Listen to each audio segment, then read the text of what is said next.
चेहरे पर दिव्यता, वाणी में ओज, जिह्वा पर सरस्वती। ओजस्वी वक्ता, कुशल प्रशासक, उच्च कोटि की साहित्यकार, सहज सरल सौम्य, धीर गंभीर विनम्र, विशेषण जिनके लिए कम पड़ जाते हैं, जिनका नाम सुनते ही मस्तक श्रद्धा से झुक जाता है, जिनका ममतामयी चेहरा याद करते ही आंखें नम हो जाती हैं, वाणी मौन हो जाती है। उस महान विभूति का नाम है शासन माता असाधारण साध्वी प्रमुखा श्री कनक प्रभा, तेरापंथ धर्म संघ की अष्टम साध्वी प्रमुखा। 22 जुलाई 1941 को कोलकाता में सूरजमल जी बैद तथा छोटी देवी बैद के यहां एक नन्ही कन्या ने जन्म लिया। नाम दिया गया कलावती। कला का बचपन पैतृक गांव लाडनू में बीता। वह बचपन से ही शांत और अंतर्मुखी थी, पदार्थ जगत के प्रति बिल्कुल उदासीन, पर अपने दायित्व के प्रति जागरूक। 14 वर्ष की हुई तो पिता विवाह के लिए वर चुन रहे थे, पर कला की मासूम आंखें तो संयम पथ पर बढ़ने का स्वप्न बुन रही थीं। इस सपने को साकार करने के लिए 15 वर्ष की उम्र में कला ने पारमार्थिक शिक्षण संस्था में प्रवेश लिया। 4.5 वर्ष के संस्था प्रवास में एक होनहार छात्रा के रूप में उसने अपनी पहचान स्थापित की। 8 जुलाई 1960 का पावन दिन, तेरापंथ द्विशताब्दी समारोह का ऐतिहासिक अवसर। गुरुदेव श्री तुलसी ने केलवा में मुमुक्षु कला को दीक्षा प्रदान की और नाम दिया कनक प्रभा। दीक्षित होते ही साध्वी श्री कनक प्रभा का व्यक्तित्व एक उदीयमान साध्वी के रूप में उभर कर आया। उनकी ग्रहण शक्ति, स्मरण शक्ति, दायित्व बोध और विवेकशीलता ने गुरुदेव श्री तुलसी को विशेष प्रभावित किया। 19 अप्रैल 1970 को तेरापंथ की सप्तम साध्वी प्रमुखा श्री लाडा जी का बीदासर में स्वर्गवास हो गया। आचार्य श्री तुलसी एक प्रगतिशील साध्वी समाज का निर्माण करना चाहते थे। इसके लिए उन्हें आवश्यकता थी एक युवा और प्रबुद्ध साध्वी प्रमुखा की।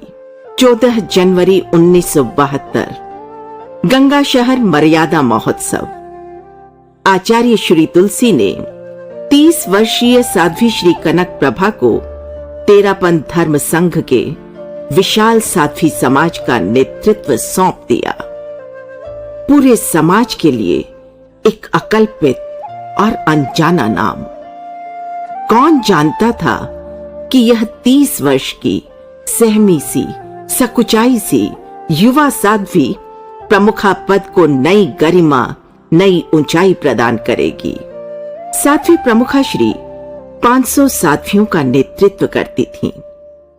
साध्वियों की संपूर्ण व्यवस्था का दायित्व उन पर था। कोमल अनुशासन के साथ सबको सहेज कर रखने की कला उन्हें खूब आती थी। उनका प्रशासन, प्रशिक्षण और प्रबोधन अद्भुत था। एक कुशल शिल्पकार की तरह वे जीवन पर्यंत साध्वी समुदाय को मृदुलता से तराशती रहीं। वे एक मां थी, आंखों में नेह का समंदर और आंचल में ढेर सारी ममता समेटे हुए। अपनी आत्मीयता की खुराक से वे श्रावक समाज को तृप्त कर देती थीं। उनके लिए अपना आहार, विश्राम सब कुछ गौण कर देती थीं। छोटे बड़े हर कार्यकर्ता को पर्याप्त सम्मान देती थीं। इसीलिए लाखों लोगों के दिलों पर राज करती थीं। महिला समाज अपने मौलिक संस्कारों को सुरक्षित रखते हुए विकास करे, इसके लिए वे हमेशा प्रयत्नशील रहीं।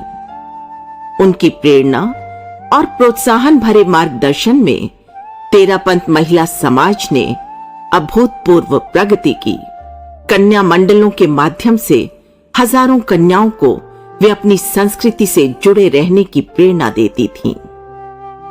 शासन माता एक कुशल प्रवचनकार थीं। उनके शब्दों में गहराई थी, जादू था।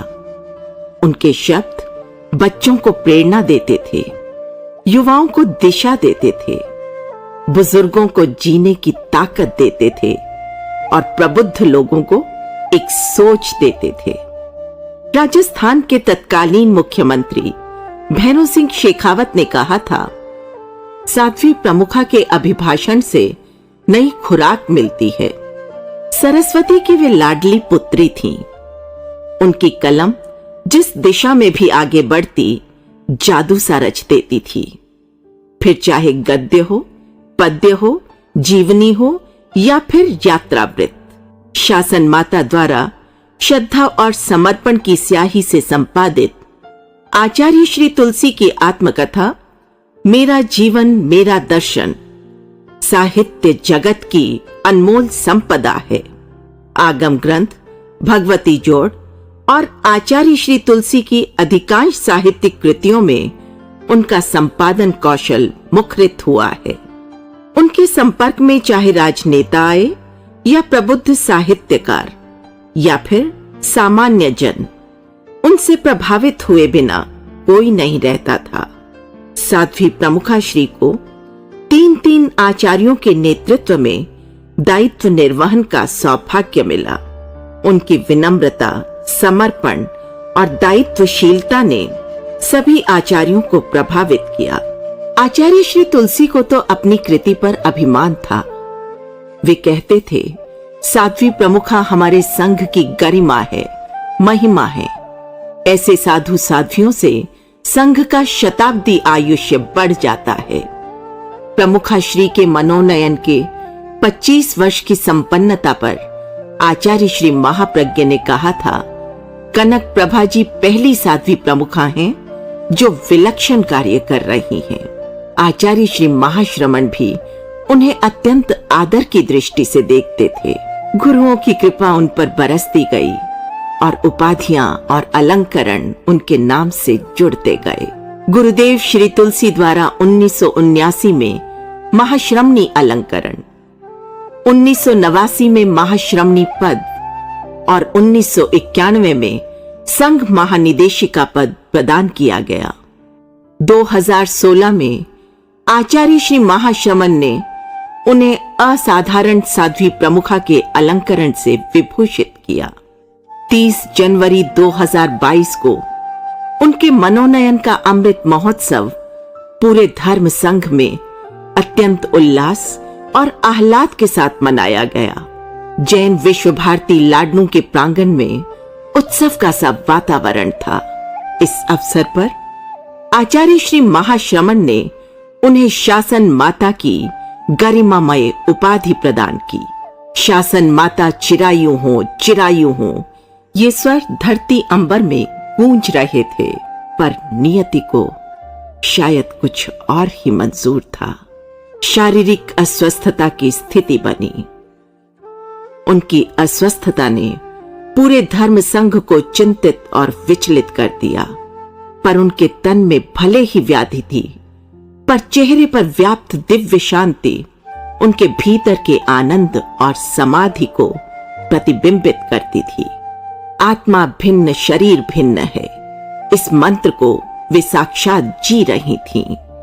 करुणा सागर आचार्य श्री महाश्रमण शासन माता को दर्शन देने के लिए प्रलंब विहार करते हुए दिल्ली पधारे। एक एक दिन में 32, 35 और 46 किलोमीटर का विहार कर कीर्तिधर आचार्य ने नए इतिहास का सृजन किया। शिष्य का अपने गुरु के प्रति आदर भाव स्वाभाविक है, पर अगर गुरु के मन में शिष्य के प्रति आदर भाव हो तो उसे गुरु की महानता कहें या शिष्य की विलक्षणता।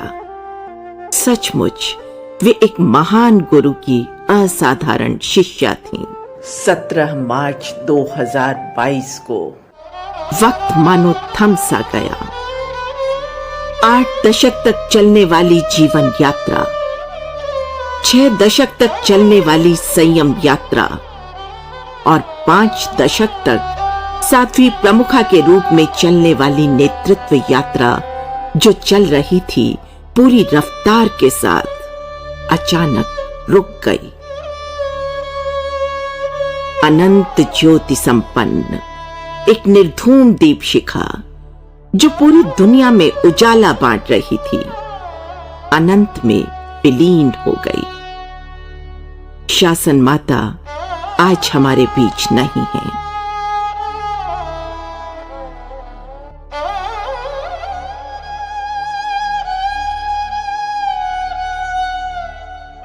पर उनका असाधारण जीवन सदियों तक लाखों लोगों को प्रेरणा देता रहेगा।